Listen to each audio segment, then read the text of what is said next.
l'ambition légitime de mon pays pour son développement et pour le bien-être de son peuple n'est absolument pas en contradiction ou en opposition avec le progrès et le développement de nos voisins et de tous nos frères africains. Au contraire, la République démocratique du Congo, stabilisée, peut être une solution pour tous nos 9 voisins, les voisins de nos voisins, j'allais dire une grande solution pour l'Afrique. Ce pays en guerre, ce pays frappé par la pauvreté, dont je vous parle, la République démocratique du Congo, aujourd'hui, qu'il s'agisse du défi du climat, qu'il s'agisse du déficit de l'eau, ou de la faim dans le monde, ou de l'accès à l'électricité, nous pouvons vous dire que la République démocratique du Congo est la deuxième forêt du monde. La République démocratique du Congo, aujourd'hui, dispose de 80 millions de terres arables accessibles et 40 millions irrigables. Exactement la même surface cultivable que la Chine. Quel gâchis pour l'Afrique. Aujourd'hui, la Côte d'Ivoire n'a certainement pas le problème de l'eau. Mais la Côte d'Ivoire et la République démocratique du Congo peuvent résoudre le problème de sécheresse pour les autres pays. 53% de toutes les eaux d'Afrique. Au moment où le lac Tchad est en train de s'assécher. 13% de toutes les eaux du monde. En ce qui concerne la transition énergétique, la République démocratique du Congo est au cœur de ces défis. Avec Inga à lui seul 44 000 mégawatts potentiel. Mais des coupures d'électricité à Kinshasa, un paradoxe inexplicable. Aujourd'hui, en ce qui concerne l'accès aux matières premières, le lithium, le cobalt pour la fabrication de la batterie électrique, c'est encore vers la République démocratique du Congo qu'il faut se tourner. Aujourd'hui, tous vos téléphones que vous utilisez contiennent la matière venant de la République démocratique du Congo, les minéraux du sang qu'on appelle le coltan. C'est paradoxal que si les statistiques du commerce international, on ne mentionne pas la République démocratique du Congo comme exportateur du coltan, c'est plutôt son voisin, le Rwanda, qui n'en a pas dans son sous-sol, qui est le premier producteur et reçoit même des avions gratuitement et des félicitations de la part des grandes puissances et des multinationales. Quelle injustice! Mais puisque nous disons, notre ambition est de vivre en paix avec tous nos voisins, y compris le Rwanda et l'Ouganda, dans l'amour et l'unité africaine retrouvée, nous allons certainement dissuader nos voisins de passer par la porte au lieu de passer par la fenêtre. Et ensemble, nous allons profiter des richesses qu'offre l'Afrique. C'est cette Afrique-là que nous voulons. L'Afrique doit aimer l'Afrique. L'Afrique doit se concerter avec l'Afrique. Aujourd'hui, encore avant de venir, j'ai dit revoir mon discours. Pourquoi? Parce qu'en discutant avec mes collaborateurs, nous nous sommes dit qu'est-ce qui se passe dans certaines parties d'Afrique, et plus particulièrement en République démocratique du Congo.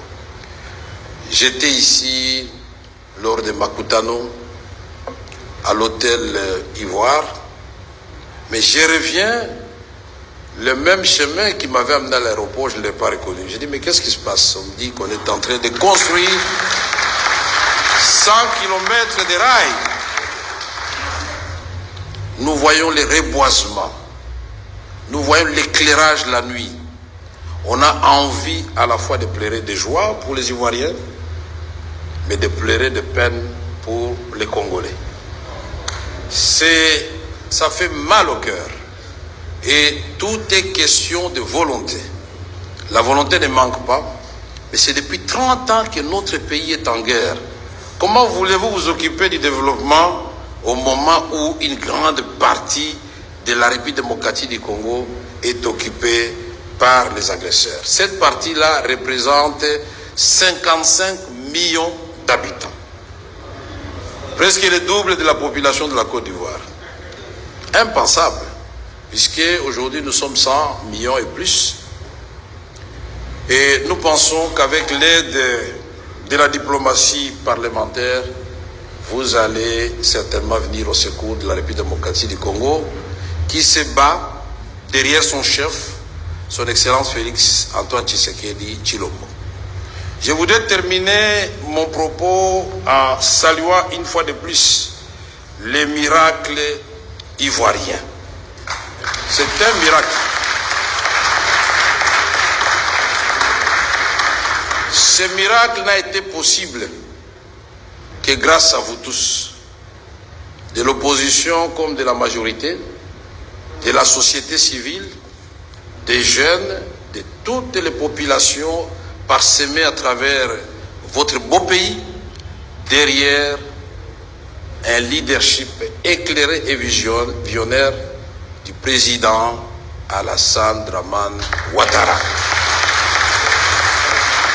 N'ayons pas peur de copier ce qui marche.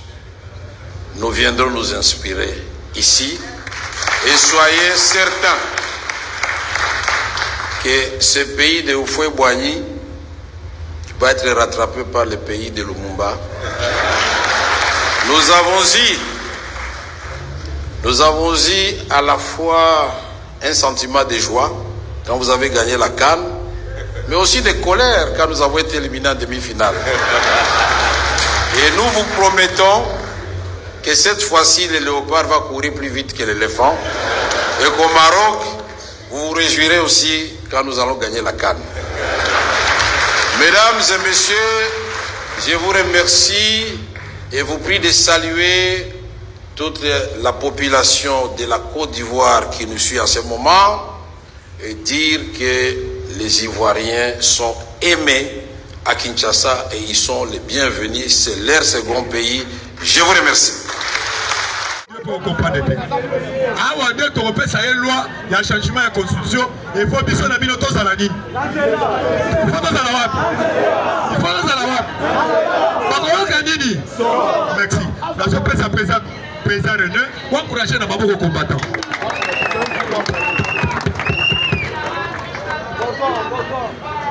Une pêche viva. Bon week-end à tous. Après cette information, il y a Est de la République démocratique du Congo. Est-ce que vous allez prêts? Est-ce que va combattre Bazar? Batubalinga Fatima et Bazar? Batubalinga to gagner Bituma Bazar? Mandeko, président Félix Tshisekedi, c'est un homme à féliciter. Ce qui va congolais, c'est tout ça qui même moral. Tout ça qui va tout le monde chaque matin. Tout ça qui va réunion de prière na bapa mon abisso pour na couper sans âme merci n'enga pesa qui biso fatibeton. Les complots contre la RDC étaient profonds. Et ce complot est soit qui presque la moitié du pays du monde. Parce que quand on parle de l'OTAN, au monde à Kaka Amérique, aux hommes en France, aux hommes en Angleterre, mais il faut y avoir un pays où on va coloniser un pays combien c'est là-bas. C'est-à-dire tout ce pays là-bas qui c'est Rwanda contre la RDC. Mais Bota la Fati, il a sali résistance depuis à ce pouvoir. Quand il a pris le pouvoir, Moutou Yaliboso ou Akotaki en opposition contre hier, c'était Kabila, mais tout en étant la carte du gouvernement Tobengaki, FCC cash. Zok Kabazaki na carte de résistance à Kosakanate. Kabila, se cachant toujours derrière ce gouvernement, Fachayeba qui est déjà. C'est comme ça qu'il est allé à Zolia CC, la carte du gouvernement, n'a ministre naïe, n'a pas président assemblée, oui, ma Kaboujanine Mabunda Salakina, après, Azo préparé Nanga. Parce que Nanga c'est un fourbe. Ce qu'on appelle une coquille vide. Azaki est l'autre côté. Il fallait que ce mot esprit mouqué par Kabila. Il a pris plus de 3 à 4 ans. Il a conformé pour garder des cahiers sur la scène. Et la tribu Kinanga, par combattant que nous sommes, déjà que Nanga que vous voyez, c'est l'ombre de lui-même. Kabila Zaliwa. Heureusement que le président Félix Tshisekedi a eu Kobimisango na monoko na ye polele pour na koyebisa ba Congolais nyonso que AFC ce n'est pas Nanga, c'est Kabila. Tous ces pays-là de l'OTAN, basanganaki pour l'intérêt moko minéré ya Congo. Babata misima Rwanda, bayebisu Rwanda yozala liboso. Sobolingo touché Rwanda, Bokeba, c'est un pays minoritaire. Bolingo touché Rwanda, c'est un petit pays. On ne comprend rien. Comment un grand pays comme ça, vous avez la contre Rwanda. Zoka Sema Rwanda, il y avait des caïmans. Et là, qu'est-ce que le président Félix Tshisekedi a fait? Il a vu que bonne foi naïe et ça aidé de côté. Collaboration naïe avec l'Europe et ça lui coproduire un moment comme Malamouté. Qu'est-ce qu'il a fait? Il a dit à Malé aider. Vous en avez besoin, il y a or. À côté que la bino yangote. Vous en avez besoin, il y a coltan. À côté que la bino yangote. Oyo alingi ko collaborer na ngai aya. 55, 50. Et bango baza pour 50-50 parce que le pays va se développer. Tout se développer, moi tout que la bango minéré na biso na prix mango de Rosalati. Il faut pas adoucir biso, c'est-à-dire pas côté sa biso na chaos. Et chaos c'est nous imposer la guerre. Et pour nous imposer la guerre, ils doivent nous infiltrer. Yango bomoni les lots décision bazui balobi basoda ya Kenya bazonga awa sous forme ya Monisco. Oyo kango déjà. Bon, to suka na wana. Comme oyo kiango décision na bino zanini. Président ayoka kabino naza opona yango. Tango boyo kite basoda ya Kenya bakozonga comme troupe na kati ya Monisco. Bino bolobi nini? Merci beaucoup. Donc, l'esprit n'a pas communiqué.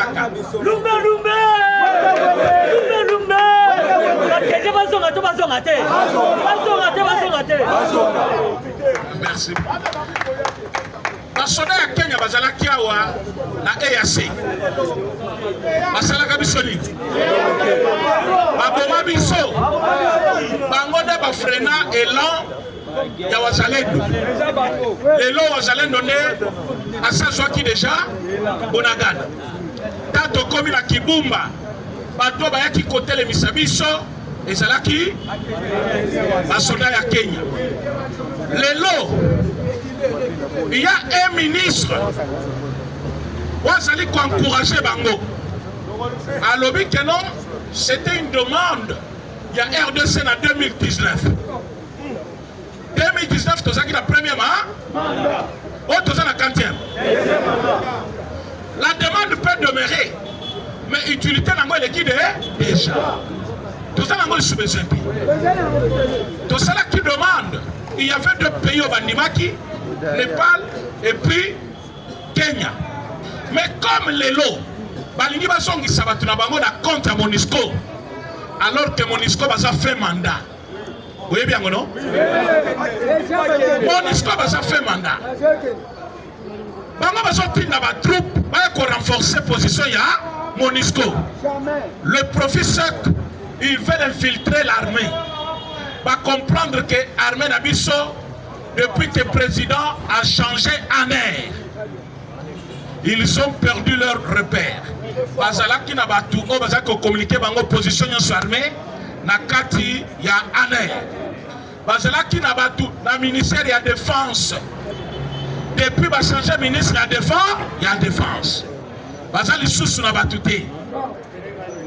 Lelo sikoyo bazoluka comment nous infiltrer, nous disperser et puis nous gagner.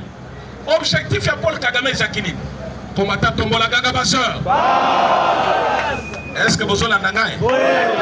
Soyo qui combattant Tigali qui m'a dit maté les oko. Combattant à Mutatembe. Sozo que ma bague biso télébanan. Tombola Gaga Basseur. Alinga Binomingi. Parce que le combattant, c'est l'esprit indépendant. Ozana nyongo mutute kobanga mutute. Oli appelle quoi mutute. Ceux qui azana mesa na ye asanini. Yango toyebise lambali akabo ya lamba. Tokoyati. Ata obandi ko kabela biso $10,000 par mois tokoyati. Biso domengo na biso za bakomba. Kombata so bandi kolia ndesengo na bi. Yo kosaki biso na tika na parti pona bino pourtant otika na parti pona basina. Alors qu'est-ce que le président Félix Tshisekedi a fait? Technique de commerce changeaka te sanini en désordre. Soki na kosi bino te na yebisi bino vérité oyo il faut bonima yango. C'est-à-dire plan de guerre. Et ça la makaliso na est te. Na bibisango oya oyo bozomona makambo ebele komi kosalema wana. Facha compris qu'on ne fait pas confiance à tout le monde. Chaîne de commandement soki eleki mulai baennemi bakotaka pour échapper na batu oyo bazali wana mpona biso te me mpona intérêt ya bapaya. Il faut makambo na biso basutuka ese esalemi déjà. Plan esalemi tobeti plan ya liboso nde bomonaki bato wana bapalangani. Tango plan esalemi ya liboso ya mibale basutuki. Paul Kagame ne répéti a convoqué réunion. A convoqué réunion, assisaki réunion te parce que vous avez bisabino likambo na bien te. Kagame s'est évanoui. Ndenge muto akwei aka pour akufa wana. Akwei. Ce que je vous dis c'est la pure vérité. Et c'est là qui choque. Yamakambo basoda na bazo yebisai. Kagame tuni bango.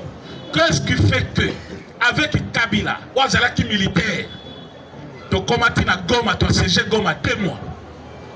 Lelo mutu oyo auti na parti politique na civil, il n'a jamais été militaire. Tozali kobunda, tocheba moyen. Toutes les grandes puissances du monde ici manabiso. Tozolonga etendenge nini. Comment tozali ko gagner Goma te? Pourquoi tozo koma na Goma te? Soldat ya liboso yebisi ya lobby. Premièrement, pourquoi tozo bundisa ko?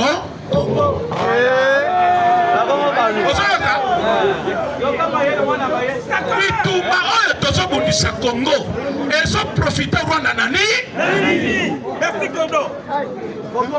Chaque fois que tozali kobunda, bato baza perdant ezali biso. Exploitation à minerai, pour quelle fin? Pour yo moko lobi na discours na yo, minerai wana bazo funda Rwanda, mais les kaka Rwanda. Webi ke Kagame lobaki bongo. Alobi ke minerai les kaka, et les kaka kenaka. Mais aux esclaves. Bazo utiliser yo contre ton frère africain pour na bomengo na lokumu na yo, na ya famille na yo. Parce que les Rwandais en soi ne profitent pas de ça. Bazo la Kisabino Kigali, mais pas la Kisabino intérieur à Kigali. Ah, on a Congo, il y a Congo Kinshasa comme capitale. Il y a aussi Lubumbashi. Il y a aussi Goma. Il y a aussi Kananga qui existe. Il y a la ville de Mbuji-Mayi. Il y a la ville de Kikwit. Il y a l'Équateur existe. Mais, Banda Oyokaka, Kigali, il y a une 3e ville au Rwanda. Bosuka Kana Kigali. Bazola Sabino Boté et Kigali s'est construit. Qu'on vous montre une ville comparable à la ville de Boma. Oui, c'est ça. Exact. Qu'on vous montre côté Moko Lokola Mwanda Nabiso Oyo. Bagola Sabino Té. Rwanda Zakaka parti wana kaka ya ville wana. Bagola Sabino Boté kaka wana Gombe na bango esuki wana. Pona nini Rwanda bazali vivre la pire misère. Mais bazali sous contrôle il y a un dictateur, un assassin. Moussana Ekoboma Batu o bazali côté de Melayi. Or na Congo c'est la pure démocratie. Au monde ndenge presse pe nazolo ba na télévision. Ozomona batu ya 4 milinga bazo c'est pas vané. Bazolo ba na ba médias sans problème.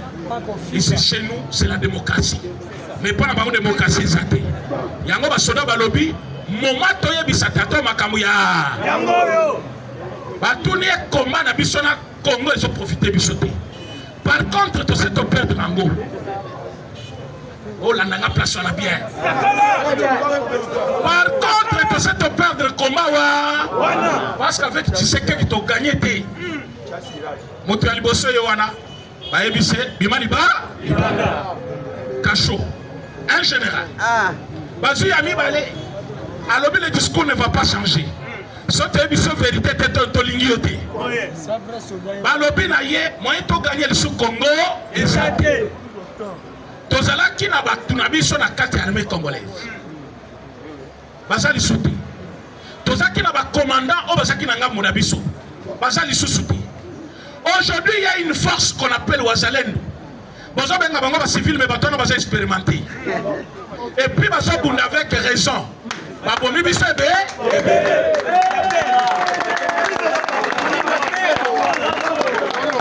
voyez Paul Kagame, Abi Misaël Ibandel Soussou, et ça. Abi le suivant. Troisième Azim Maloba, Kagame n'a pas fini la réunion. Wana est une réunion stratégique. La haute sécurité du pays n'a rien. Mais intervenant contre vent. À comprendre à lobby, ah oui, ça ne va pas. Non, je me sens mal, tout ça. Ne oyoboyoka qui ne komu benga lobby azala qui transporté dans un avion médicalisé va traiter Azongi. Il a 2 enfants na kati armée et une fille dans la police.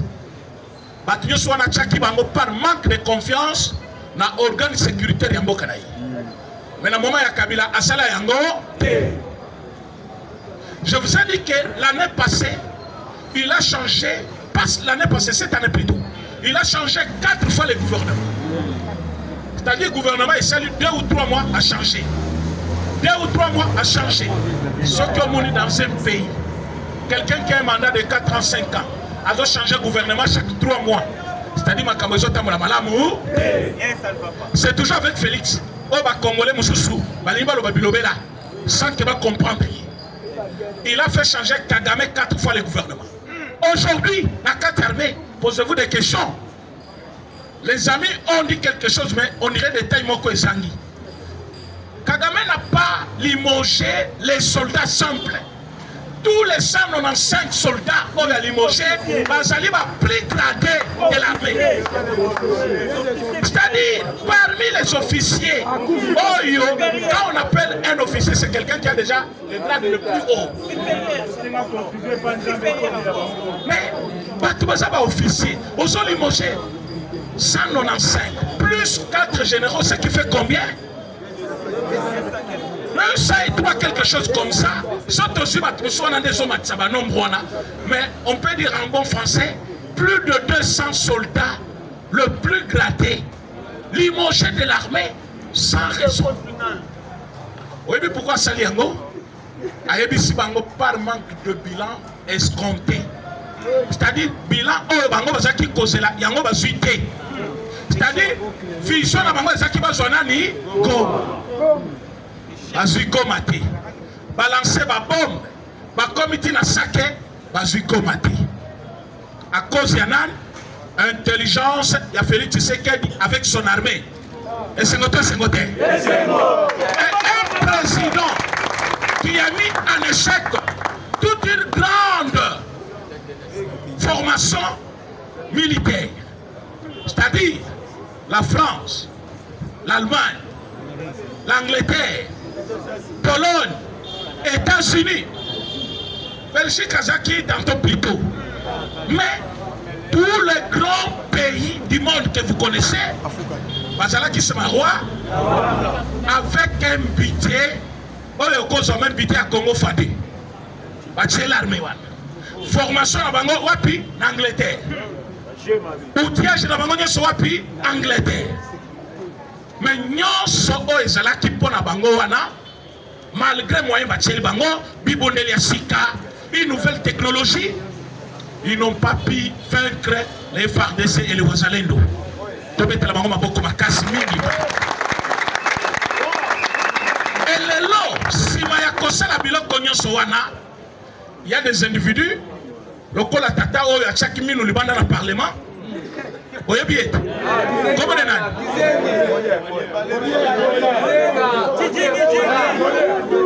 komone ne malema soki Molière elle va se voter ba loi ya programmation sur l'armée alali pongi afunguli muno tombola ganga baseur est-ce que va combattre basa est-ce que va tolinga fachi basa. Notre armée depuis Kabila n'avait pas une loi de programmation. C'est sous fatigué de voter loi de programmation. L'armée. Lobby plutôt lundi, n'a pas la bilo avantage il y a loi de programmation armée. C'est quoi loi de programmation? Pourquoi va voter? Pourquoi Kaleza l'a quitté? Il faut tout nous expliquer bah tout ma cam oyo. Mais elle va sans voter loi wana. Molière à la lipo. Elle va sans voter la loi sur le développement. Pour que Mboka et Keliboso. Parce que tu as mon lobby, Babomi Mboka. C'est-à-dire, au lieu de Keliboso, Babomi Angolo. Mais elle va sans voter la loi. Ouais, Kota Moussamboka. Molière a ronflé. Alali, Minou Libanda, mon commune Boye. Voilà, que je suis. Mais tant aussi que à mon abimi député, bana na eba katani, moi na eba ko atikali na assemblée na gouvernement provincial. Bakamu to sili kala kabuya ya mona. Kabé mutashe no. Lelo Molière, est-ce que na moment oyo Kabila zaki na pouvoir? Ose boyoka munoko ya Molière efungami ya lobby Kabila bonito. Oyebi kazaki na émission ya babola. Émission on ezalaka parce que la justice n'existait pas. N'arrivé ya président Tshisekedi na pouvoir et loka liboso sali bato mapango na bango babotolaki basaki nini? Moto ya liboso Gabriel Mokia. Lupango ezaki na maboko ya un grand dignitaire kabiliste Moïka Sangé de la même province que le chef de l'État.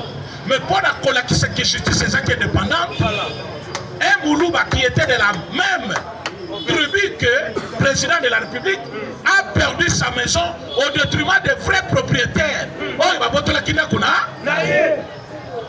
Et le Moualibosa justice. Et là, quand il a mis Kimbuta, avec un grand dignitaire. Le Kolanda Kezaki Abatou. Balakisi Bamikanda, Kimbuta Somanda Kwana, et pas à Mouéo à Koufaki déjà 2 ans.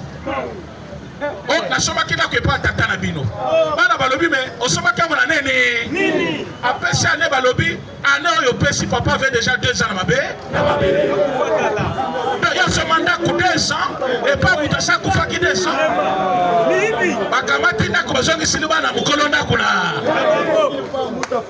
Et moyen. Molière a sali sous émission ya babola. Émission Koufa. C'est-à-dire justice les lots avec Constant Moutamba que je vous demande de tous d'applaudir. Très bien. Constant Moutamba fait notre fierté. Place aux alliés. Namona ba jeune mais yosa spécial. Osa spécial c'est la bolona. Nakutana na Moutamba boy tengai. Autre personne en beauté ou à personne qui franaye. Mais je vous dis que c'est un homme intègre. Il fait son travail. S'il faut aujourd'hui, Bayebi Singaï, Olingina n'a comme premier ministre, n'a pas membre de son gouvernement. La coach madame Toulouka d'abord Moupa. La Tchela Mouta. J'étais cet élément à la minute. Ma magistrat Balengi, ma président Bakour Balé, à cause d'un homme qui est venu. Mais Tata Omukolo ne voit pas tous ces progrès-là.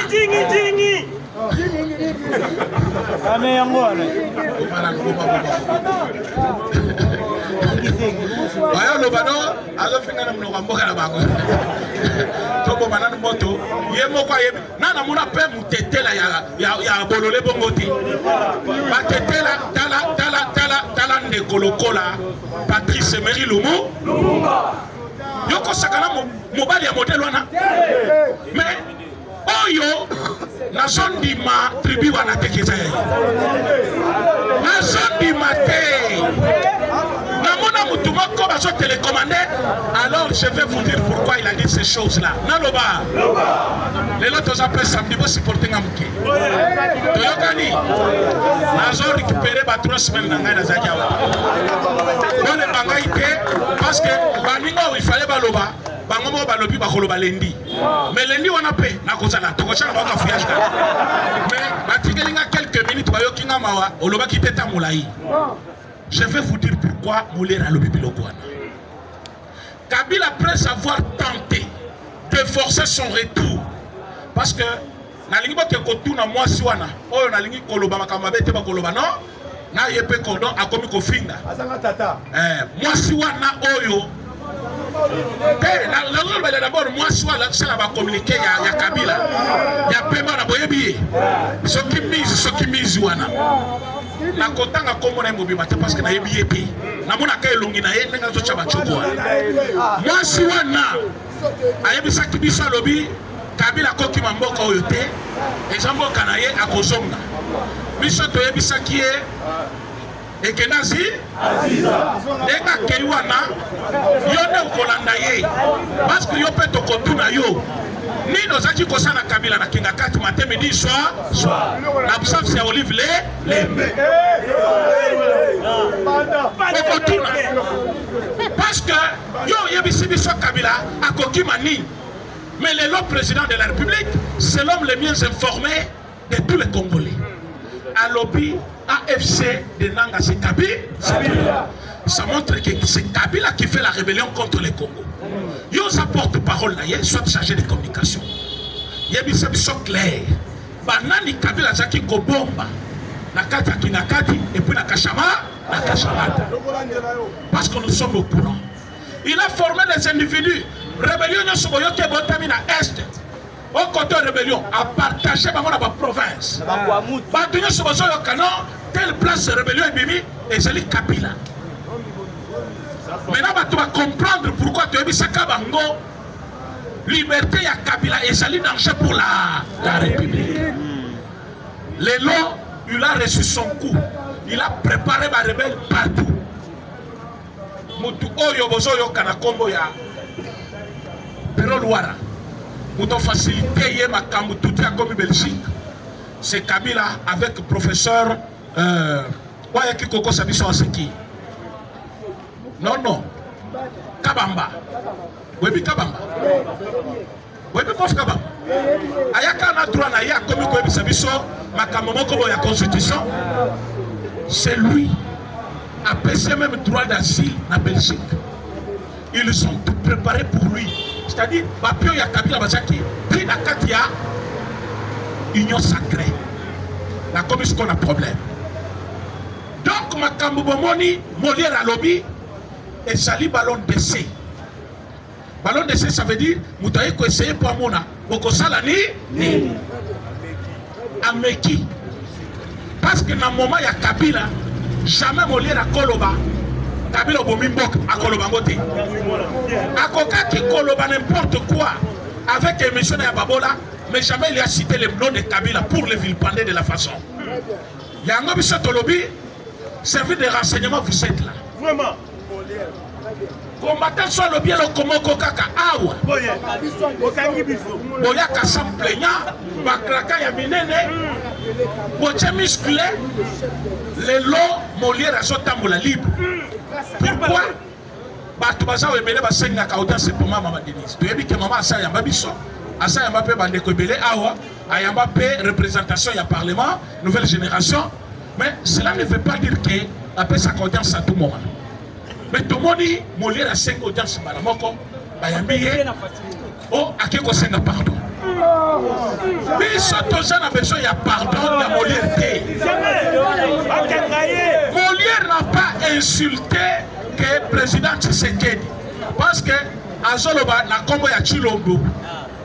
Chilombo, c'est le nom de la famille. Mais ce que que Chilombo n'existe plus, tu as dit que c'est le président chef de l'État. Et le chef de l'État incarne tout un régime. Et ce régime-là est composé d'un parti politique au pouvoir et ses alliés. Tout à fait. C'est-à-dire que nous sommes vexés par Malobayamo. Et s'il faut t'accorder pardon, biso ne accordé pardon na biso na Molière. Molière raison qu'il le conseille pardon à première dame. C'est un dérangement. À qui vous dérangez maman? A dit que première dame avant la kimia, pardon biso ne tokoyeba mon colonel tokopé c'est pardon wa. Pour le moment, toyé biso Molière boy. Est-ce que va combattre bazar?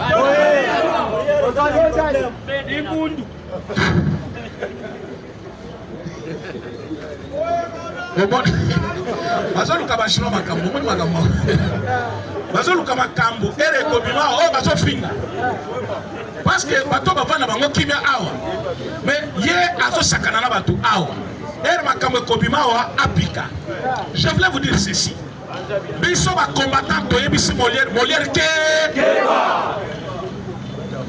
pouvoir osomona lelo tobundela ngotro Mutaboma Kimboka, Yozalaki, adepte naye, au comment peut député la formation politique à Kabi. Vous voyez qu'il a fait postuler comme membre de FCC. Maintenant, il a fait postuler comme membre de FCC, comme candidat FCC, à comme député dans le compte FCC. Il est jusqu'aujourd'hui à Chaya Kabila na Katayon ça. Il a lancé son ballon d'essai. Bazo c'est la maintenant sortie médiatique. Fabat.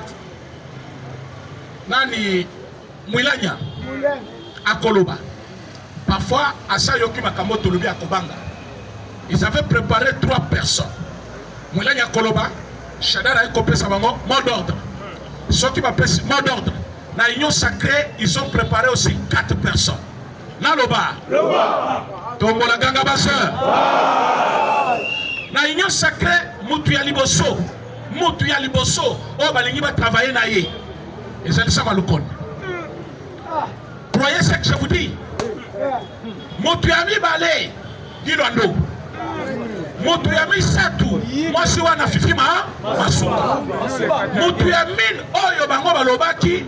À cause de la paix rétro-pédalage de Balobaka pour que Bazong CFCC dans le mouvement et c'est là qui comment on appelle professeur Batou. Les 4 personnes Bakobimi Samuboulou à Kosakanate na Yosa. Avant qu'il y ait un moment il y a des points à candidature. Au Monaki, Batosaki Molodre à mon côté. L'Union sacrée est une plateforme électorale et politique et chef de l'État.